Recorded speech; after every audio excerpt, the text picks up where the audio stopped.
From New York, this is Democracy Now! Desde Nueva York, esto es Democracy Now! Democracy Now! Es un noticiero internacional de radio y televisión que se transmite desde Estados Unidos a través de internet en democracynow.org. Welcome to Democracy Now!, democracynow.org. Bienvenidos a Democracy Now! En español, democracynow.org/es, el informativo de la cuarentena con Amy Goodman.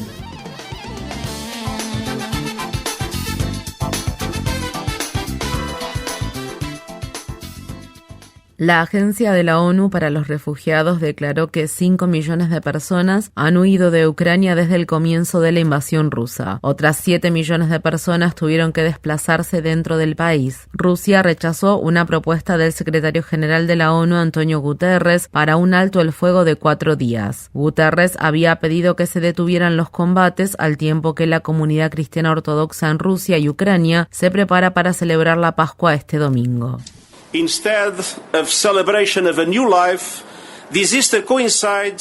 lugar de ser una celebración de una nueva vida, esta Pascua coincide con la ofensiva rusa en el este de Ucrania. La intensa concentración de fuerzas armadas y potencia de fuego hace inevitable que esta batalla sea más violenta, sangrienta y destructiva. Los ataques y el terrible número de víctimas civiles que hemos visto hasta ahora podrían palidecer en comparación con el horror que se avecina. No se puede permitir que esto suceda.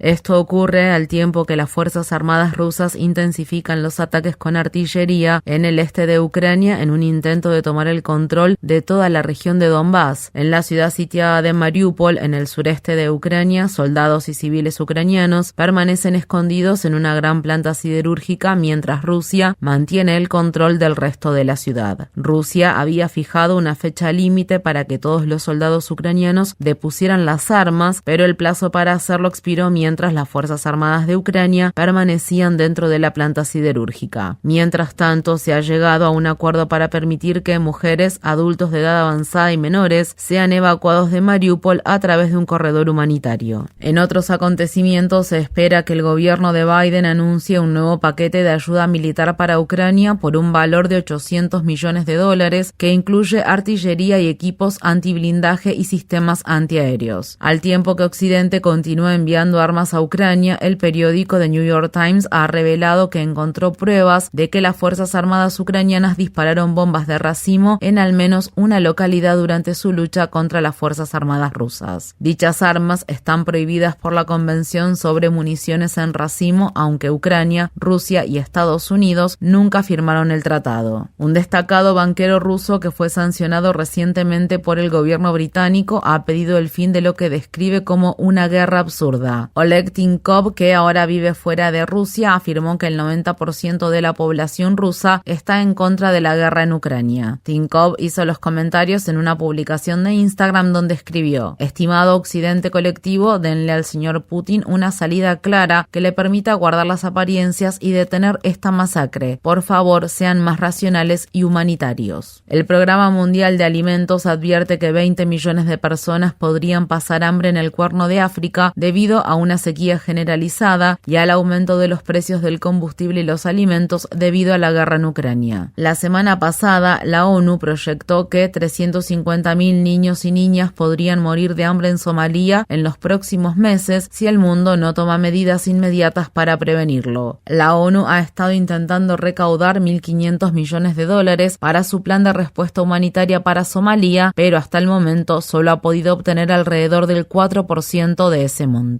Un tribunal británico ordenó la extradición del fundador de Wikileaks, Julian Assange, a Estados Unidos, donde enfrenta una posible sentencia de 175 años de cárcel. La decisión final sobre la extradición de Assange está ahora en manos de la ministra del Interior del Reino Unido, Priti Patel. Simon Crowther, de Amnistía Internacional, habló fuera del juzgado antes del fallo de este miércoles. Julian Assange is being prosecuted for espionage for publishing... Se está procesando a Julian Julian Assange por espionaje por haber publicado documentos confidenciales que estaban clasificados. Y, si lo extraditan a Estados Unidos por esto, todos los periodistas del mundo tendrán que cuidarse las espaldas, porque dentro de su propia jurisdicción, si publican contenido que Estados Unidos considera clasificado, corren el riesgo de extradición. El Departamento de Justicia de Estados Unidos no apelará de inmediato el fallo de un tribunal federal que anuló la obligatoriedad del uso de mascarilla impuesta por el gobierno de Biden en los transportes públicos. El martes, el Departamento de Justicia anunció que solo apelaría la decisión si los Centros para el Control y la Prevención de Enfermedades deciden que todavía es necesario el uso obligatorio de mascarilla. El martes, el presidente Biden se negó a instar a los pasajeros de los sistemas de transporte público a seguir usando mascarilla en aviones. ¿La gente debería seguir usando mascarilla en los aviones? Depende de ellos. ¿Tiene usted intenciones de apelar el fallo que anuló el uso obligatorio de mascarilla? Todavía no he hablado con los Centros para el Control y la Prevención de Enfermedades. En Sri Lanka continúan las protestas generalizadas mientras el país se enfrenta a una grave escasez de alimentos, combustible y medicamentos. El martes, una persona que participaba en las protestas murió después de que la policía de Sri Lanka abriera fuego contra las personas que se manifestaban en la ciudad de Rambukkana. Según se informa, 12 manifestantes fueron hospitalizados. Las protestas exigen la dimisión del presidente de Sri Lanka. No podemos llegar a fin de mes. No tenemos electricidad, no tenemos combustible. El precio del arroz se ha disparado. No podemos llegar a fin de mes. Así que no tenemos más remedio que salir a las calles. Salimos a las calles para echar a este gobierno.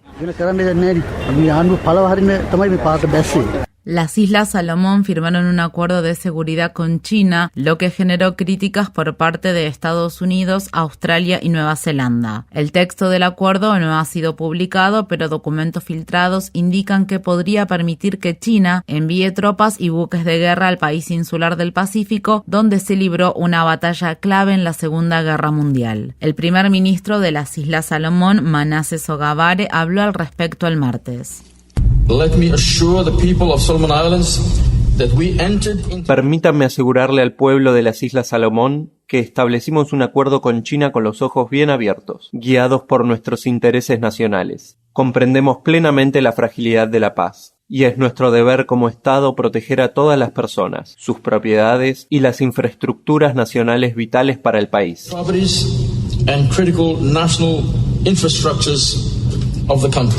El gobierno de Biden expresó su preocupación por el acuerdo y enviará a 2 altos funcionarios a las Islas Salomón esta semana. Estados Unidos también está tomando medidas para reabrir una embajada en el país insular. El secretario de prensa del Departamento de Estado, Ned Price, abordó el tema el lunes.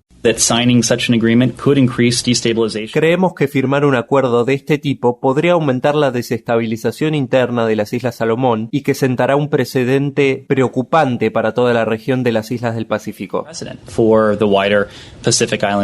En Timor Oriental, el galardonado con el Premio Nobel de la Paz, José Ramos Horta, le lleva una gran ventaja al presidente titular, Francisco Luolo Guterres, en las elecciones presidenciales que se celebraron el martes. Después de que se contaran casi la mitad de las boletas, Ramos Horta había obtenido cerca del 59% de los votos. Ramos Horta fue presidente de Timor Oriental entre 2007 y 2012. Una diócesis católica del sur del estado de Nueva Jersey acordó pagar $87,5 millones para resolver cientos de denuncias de abuso sexual que datan de la década de 1950. El acuerdo se produce 3 años después de que la diócesis de Camden, Nueva Jersey, reconociera que se habían presentado acusaciones creíbles de abuso sexual contra 56 de sus sacerdotes y un diácono. El Departamento de Educación de Estados Unidos ha anunciado cambios en 2 programas de préstamos estudiantiles para solucionar lo que describió como fallas de larga data. Con los cambios se cancelarán las deudas de unas 40.000 personas. Otros 3,6 millones de prestatarios recibirán algo de crédito para aliviar sus deudas. Las medidas se producen al tiempo que el gobierno de Biden enfrenta una presión creciente reciente para cancelar todas las deudas estudiantiles por préstamos federales. La cancelación de la deuda estudiantil brindaría alivio a unas 45 millones de personas que en conjunto deben casi 1,8 billones de dólares. Nuevos datos del gobierno de Estados Unidos muestran que el país ha arrestado a más de 1 millón de migrantes en su frontera con México desde octubre, el número más alto en por lo menos 2 décadas. Mientras tanto, han surgido detalles inquietantes sobre la muerte de una madre mexicana que falleció la semana pasada mientras intentaba cruzar la frontera a Estados Unidos. Griselda Verduzco Armenta intentó escalar un muro fronterizo de 9 metros de altura cerca de la ciudad de Douglas, estado de Arizona, pero murió asfixiada después de quedarse enredada con el arnés que usó para escalar. Las autoridades fronterizas la encontraron colgada de cabeza en el muro. Un familiar afirmó que Griselda intentó cruzar la frontera con la ayuda de coyotes, quienes la dejaron colgando después de haber quedado enredada.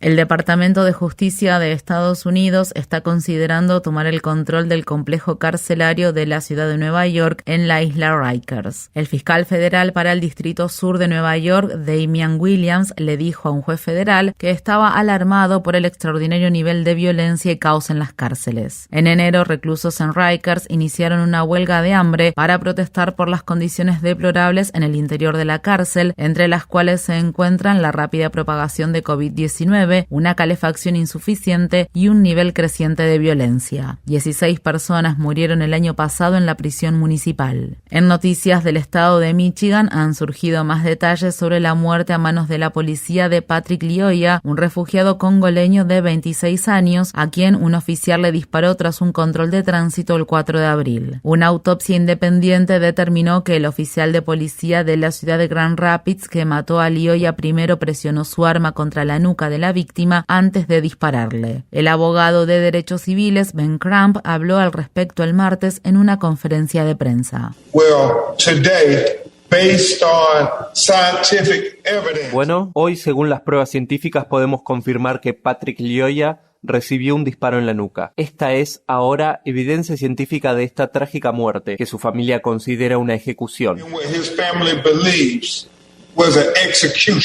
Un tribunal federal en el estado de Minnesota sentenció a un hombre de la ciudad de St. Paul a 1 año de prisión por amenazar a la presidenta de la Cámara de Representantes de Estados Unidos, Nancy Pelosi, poco después de la insurrección del 6 de enero de 2021. Mientras tanto, un partidario de Donald Trump en el estado de Florida se declaró culpable de los cargos federales que lo acusaban de haber amenazado de muerte a la congresista demócrata Ilhan Omar hace 3 años. En materia laboral, trabajadores de 5 tiendas de la cadena de cafeterías y comida rápida Starbucks en Richmond, capital del estado de Virginia, votaron por abrumadora mayoría a favor de sindicalizarse. El senador Bernie Sanders celebró la noticia y tuiteó: "Otra victoria para el movimiento de trabajadores que exigen dignidad en el lugar de trabajo". Infórmate bien. Visita nuestra página web democracynow.org/es. Síguenos por las redes sociales de Facebook, Twitter, YouTube y SoundCloud por Democracy Now! Es.